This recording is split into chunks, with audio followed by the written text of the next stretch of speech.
ఏపీలో స్థానిక సంస్థల ఎన్నికలకు రాష్ట్ర ఎన్నికల కమిషన్ సన్నాహాలు ప్రారంభించిన సంగతి తెలిసిందే.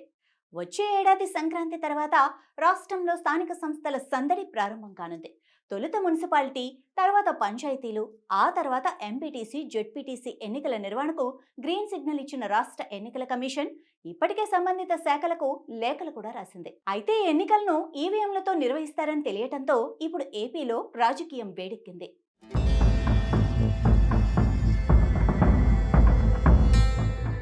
ఆంధ్రప్రదేశ్లో స్థానిక సంస్థల ఎన్నికలను కూడా ఈవీఎంలతో నిర్వహించాలన్న ఆలోచనలో రాష్ట్ర ఎన్నికల కమిషనర్ నీలం సాహ్ని ఉన్నారు.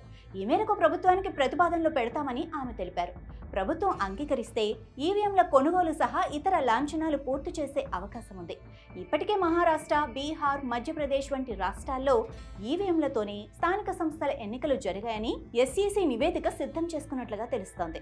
మన దేశంలో స్థానిక సంస్థలు, పంచాయతీలు, మున్సిపాలిటీలు, కార్పొరేషన్లు ఎన్నికల్లో ఎలక్ట్రానిక్ ఓటింగ్ మెషిన్లు 2000 సంవత్సరం నుంచి విస్తృతంగా ఉపయోగిస్తున్నారు. మధ్యప్రదేశ్, బీహార్, మహారాష్ట్రలోని ఇటీవల ఎన్నికల్లో కూడా ఈవీఎంలు ఉపయోగించారు. 2024 డిసెంబర్లో మధ్యప్రదేశ్ పంచాయతీ ఎన్నికలు జరగగా రాష్ట్ర ఎన్నికల సంఘం ఈవీఎంలు voter verifiable paper audit trail ఉపయోగించింది. మొత్తం 23,000 మందికి పైగా గ్రామ పంచాయతీల్లో 2021 సెప్టెంబర్, డిసెంబర్ వరకు 3 దశల్లో పంచాయతీ ఎన్నికలు జరిగాయి. మొత్తం 8,000కు పైగా గ్రామ పంచాయతీలు, 534 పంచాయత్ సమితిలు, 39 జిల్లా పరిషత్లకు ఈవీఎంలు ఉపయోగించారు. 2022 డిసెంబర్లో ముంబై, పూణే, నాగ్పూర్ వంటి 27 మున్సిపల్ కార్పొరేషన్లు, 26 జిల్లా పరిషత్లు, 118 పంచాయత్ సమితులకు ఎన్నికలు జరగగా అన్ని చోట్ల ఈవీఎంలు వాడారు. అన్ని చోట్ల ఎన్నికలు శాంతియుతంగా జరగటం, ఈవీఎంలు సమర్థవంతంగా పనిచేయడంతో ఓటింగ్ ప్రక్రియ సజావుగా జరిగి ఓటింగ్ పెరిగిందని అధికారులు తెలిపారు. అయితే అన్ని రాష్ట్రాల్లో ఓడిపోయిన పార్టీలు ఈవీఎంలపై ఆరోపణలు చేస్తూ ఈవీఎంలలో మ్యానిపులేషన్ జరిగిందని, ఫలితాలు రిగ్గింగ్ చేశారని ఆరోపించారు.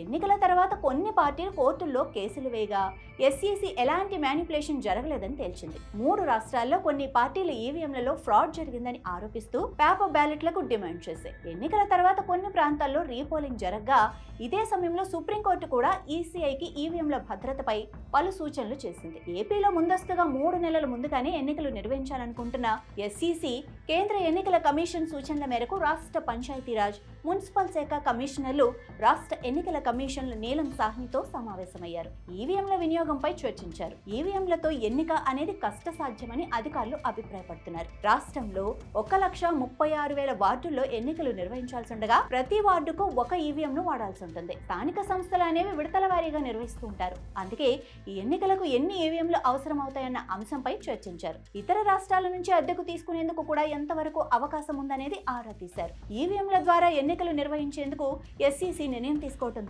పులివెందుల్లో ఫలితం చూశాక వైఎస్ఆర్ కాంగ్రెస్ పార్టీలో ఒక రకమైన అభిప్రాయం వ్యక్తమవుతోంది. స్థానిక సంస్థల ఎన్నికల్లో సైతం ఇదే రిపీట్ అవుతుందని, ఒకవేళ ఈవీఎంలు పెడితే దాన్ని సాకుగా చూపి ఎన్నికలు బహిష్కరించే అవకాశం ఉందని తెలుస్తోంది. కానీ ఈవీఎంలు వాడాలంటే అన్ని పార్టీల అభిప్రాయాలు తెలుసుకోవాల్సి ఉంటుంది. ఈవీఎంలపై మొదటి నుంచి వైసీపీ అనుమానాలు వ్యక్తం చేస్తుండగా బ్యాలెట్ ఓట్ల ద్వారానే వైసీపీకి బుద్ధి చెప్పాలని టీడీపీ కూడా భావిస్తోంది. అందుకే ఏపీలో రాజకీయ పార్టీలు స్థానిక ఎన్నికలను బ్యాలెట్ల ద్వారానే నిర్వహించాలని డిమాండ్ చేసే అవకాశాలు కూడా లేకపోలేదు.